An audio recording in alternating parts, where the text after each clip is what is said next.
Živijo, tukaj je Retro Lover. Danes gremo v slovensko mladinsko gledališče. Bobby, kaj je razlog? Dario Varga, a.k.a. Inšpektor Vrenko. Ne, Bobby, lovit greva duhove. A ja, se res? S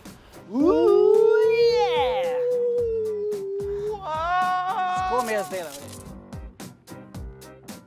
Gledališče je zgrajeno na območju nekdanjega pokopališča Svetega Krištofa. V 20. stoletju pa so na to grobove prestavili na žale ali pa na navje. A ker je bilo to zelo drago, so ponekod prestavili le nagrobnike, ne pa tudi ostankov. Tako dobiš duhove. Eden takih je na primer Jernej Kopitar. Priznan sodnik čevljev. Ja, tako nekako, ja. No, in danes pa v mladincu zato, da ugotoviva, če tukaj straši. Mega špon! Lov na paranormalno se začne z nastavljanjem pasti.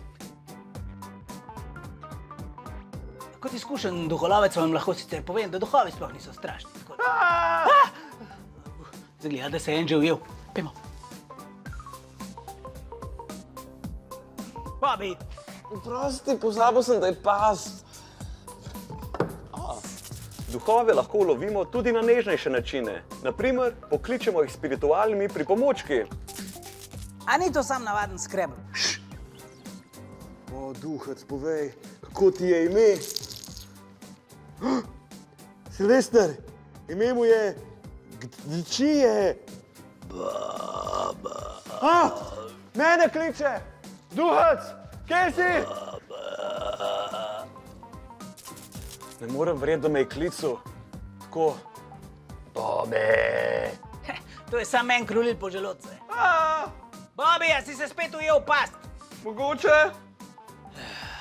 Duhove je najbolje loviti po noči. Zato, ker so sramežljivi.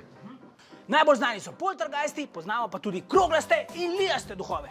Pri teh gre ponavadi za stare prebivalce hiše, ki se pokažejo kot hladna energija v obliki lija. Bobby, lej, temperatura je padla. Silvester. Vidim.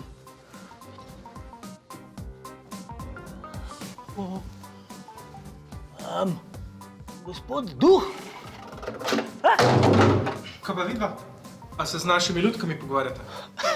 Ne, Mi dva iščeva inšpektorja Vrenka, če Ja, veste. Dario Varga, ja. Sej greva, ne? Hvala za gotoljube. Adijo! Pej, Bobby, pej tu. In lov na duhove je končan. Easy peasy. V najne sofisticirane pasti se je tokrat ujel samo Bobby. 5-krat. V mladincu pa duhov očitno ni. Verjetno mirno počivajo tukaj na navju. Adijo! Le čevlje sodi naj Kopitar.